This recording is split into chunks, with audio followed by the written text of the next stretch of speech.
বলে আমি তো পারি না, কিন্তু আমাকে পারাচ্ছে। মনে করছিলাম 48টাই তফসিল এখানে ধরিয়ে দেবে, পক্ষে 47টা।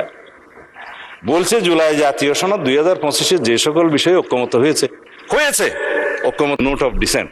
কিন্তু এখানে নোট অফ ডিসেন্টের প্রশ্নটা কোথায়? এখানে নোট অফ ডিসেন্টের অংশটা কোথায়? আপনি প্রস্তাবটা করলেন আর নোট অফ ডিসেন্ট সহ যেভাবে আমরা ঐক্যমত হয়েছে সেটা লিখলেন না। তার মানে এটা হচ্ছে একটা জাতীয় প্রতারণা দলিল। এখানে বলছে দফা 4 অনুযায়ী গণভোটের ব্যালটে উত্থাপিত 4টি প্রশ্নের প্রত্যেকটিতে আপনি আলাদাভাবে হ্যাঁ অথবা না দেওয়ার বিধান, এই হ্যাঁ অথবা না দেওয়ার বিধান এইটা সংবিধান সংশোধনের প্রশ্ন জড়িত, এই পার্লামেন্টের সার্বভৌমত্ব লঙ্ঘনের সাথে জড়িত। সেই প্রশ্নই আপনি গণভোটে দিতে পারেন। যদি দিয়েও থাকেন 4টা গণভোটের প্রশ্ন, আমাকে কেন বাধ্য করা হলো একটা জবাব দিতে হবে হ্যাঁ অথবা না? বলা হচ্ছে যে তুমি এখানে 3টা শরবতের বোতল আছে, তবে এই কুইনেনটাও তোমাকে খাইতে হবে। মা ছেলেকে ট্যাবলেট খাওয়াতে পারছে না বেশি দিতা, তো কলা খাই ছেলে, কলার ভিতরে কুইনেনটা ঢুকাই দিল ছেলে, এবং খাওয়ার সময় দেখলো এটা তিতা দিতে লাগে, তার ওটা দূর করে বাইর করে ফেলাই দিল। এই কোন আইনকে আপনি জাতিকে এইভাবে বাধ্য করে খাওয়াইতে পারেন? 3টা প্রশ্নের সাথে জুলাই জাতীয় সনদের মিল আছে। আমরা গণভোট চেয়েছিলাম এই জুলাই জাতীয় সনদের ভিত্তিতে, সবাই সম্মত হয়েছিল। ইন্টারিম গভর্নমেন্ট, অস্থায়ী গভর্নমেন্ট, তত্ত্বাবধায়ক সরকারের মতো মৌলিক কোনো বিষয়ে সিদ্ধান্ত নেওয়ার এখতিয়ার রাখে না। তারা কিভাবে একটা অবৈধ আদেশ জারি করে রাষ্ট্রপতিকে দিয়ে? আমি মহামান্য রাষ্ট্রপতির সাথে তখন কথা বলেছিলাম যে মহামান্য রাষ্ট্রপতি, আপনি কি আদেশ জারি করতে পারেন? বলে আমি তো পারি না, কিন্তু আমাকে পারাচ্ছে। তা এখন রাজহংসকে জোরপূর্বক স্বর্ণের ডিম পারতে বাধ্য করার মতো ঘটনা। যাই হোক, এখন সেটা অবৈধ ডিম্ব হয়েছে। এখন সংসদ সদস্য হিসেবে শপথ গ্রহণের পর দফা 8 অনুসারে ওই আইনেরই, ওই আদেশেরই অস্তিত্বহীন সংবিধান সংস্কার পরিষদের সদস্য হিসেবে শপথ নেওয়ার কোনো বিধান না থাকার পরেও একজন মাননীয় ব্যারিস্টার সদস্য বলেছেন, না, আমার মাননীয় সদস্য বোধহয় ডক্টর শফিকুল ইসলাম মাসুদ বলেছেন, এই সংবিধান সংস্কার পরিষদের সদস্য হিসেবে শপথ নেওয়ার ফর্মটা আমি পটুয়াখালী থেকে আনি নাই, এখানে কে সাপ্লাই করলো? আমি একমত, প্রধান নির্বাচন কমিশনারের অফিস থেকে এই ফর্ম এখানে জাতীয় সংসদে দেওয়ার এখতিয়ার প্রধান নির্বাচন কমিশনার নাই।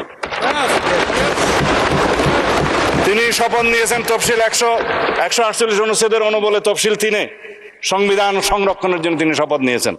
তিনি শপথ ভঙ্গ করেছেন, সংবিধান লঙ্ঘন করেছেন। কেউ একজন সিভিল রাইট হিসেবে মামলাও করেছে, ওখানে পক্ষভুক্ত করে নাই নির্বাচন কমিশনকে, কিন্তু বার্ডিক যদি আসে নির্বাচন কমিশন যে এটা ভায়োলেট করেছে আসবে।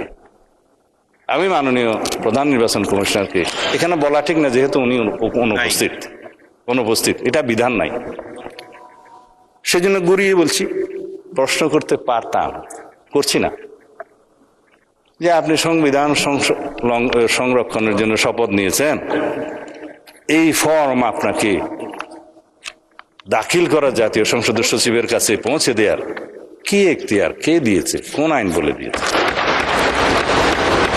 জাতীয় সংসদের সচিব এখানে উপস্থিত আছে বলতে পারি, ভায়োলেশন তো হবে না।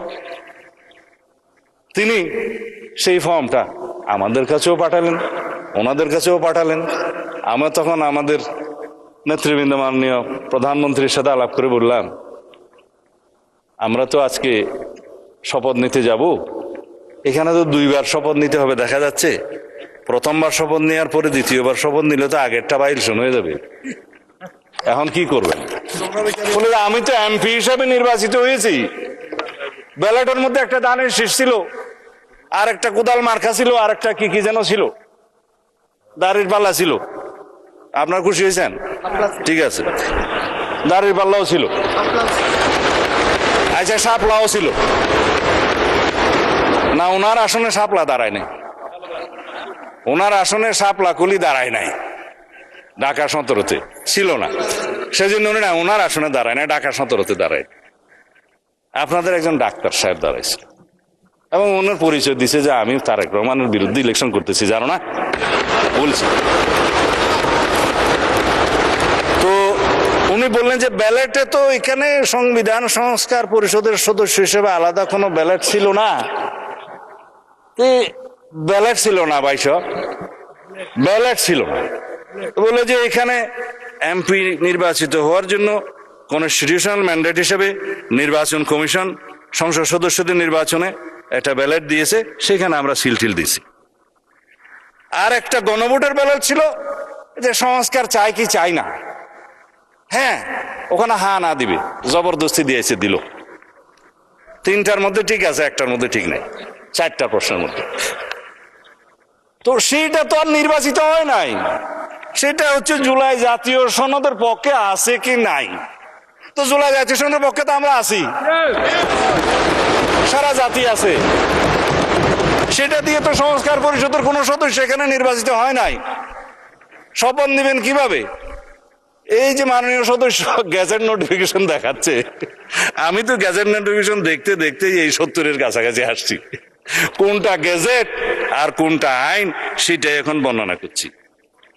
এখন সার্বভৌম জাতীয় সংসদের নির্বাচিত সদস্যগণ কিভাবে নির্বাচিত? সার্বভৌম জনগণের এখতিয়ার অনুসারে তাদের প্রতিনিধি হিসাবে তারা নির্বাচিত করেছে এই সার্বভৌম জাতীয় সংসদে প্রেরণ করার জন্য। আমরা ব্যক্তিগতভাবে কেউ সার্বভৌম নই, কিন্তু এই হাউস বাংলাদেশের একমাত্র হাউস যেটা সুভারেন, যেখানে যেই আলোচনায় আপনি করবেন এটা আদালতে নেওয়া যাবে না। এটাই হচ্ছে সার্বভৌমত্বের প্রকাশ। জনগণের সার্বভৌমত্ব, জনগণ জনপ্রতিনিধি নির্বাচিত করে সাংবিধানিক ভোটের মাধ্যমে আমাদের এখানে পাঠাইছে। আর একটা ভোট যেটা গণভোট হয়েছে সেটা সংস্কারের পক্ষে আছে কি না, হ্যাঁ অথবা না বলে। আমার এই এখতিয়ার সংসদ সদস্য হিসেবে, এই সার্বভৌম সংসদের এখতিয়ার কি একটা গণভোটের সংস্কারের হ্যাঁ অথবা না দিয়ে 70%-এর কথা যেটা বলছে সেটা কি ভায়োলেট করা যায়? তারা তো বলেছে আপনি সংস্কার চান কি চান না, চেয়েছে, আমরা তো সংস্কার চাই, কিন্তু কিসের ভিত্তিতে চাই? যেটা রাজনৈতিক সমঝোতার দলিল হিসাবে জুলাই জাতীয় সনদ 2025 ভবিষ্যতের পথরেখা যেটা স্বাক্ষরিত হয়েছে ঐতিহাসিকভাবে, সেটার ভিত্তিতে সংস্কার চাই। আর প্রশ্ন উঠতে পারে গণভোট এবং তার ফলাফলের কি হবে?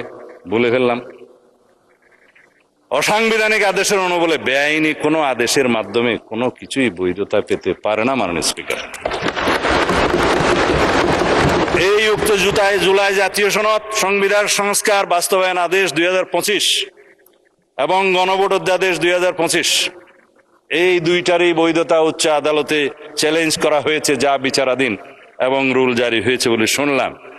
অতএব বিচারাধীন বিষয়ে পার্লামেন্টে বিতর্ক হবে কি হবে না সেটা আলাদা বিতর্ক হতে পারে, এই বিতর্ক এখানে হবে কি হবে না।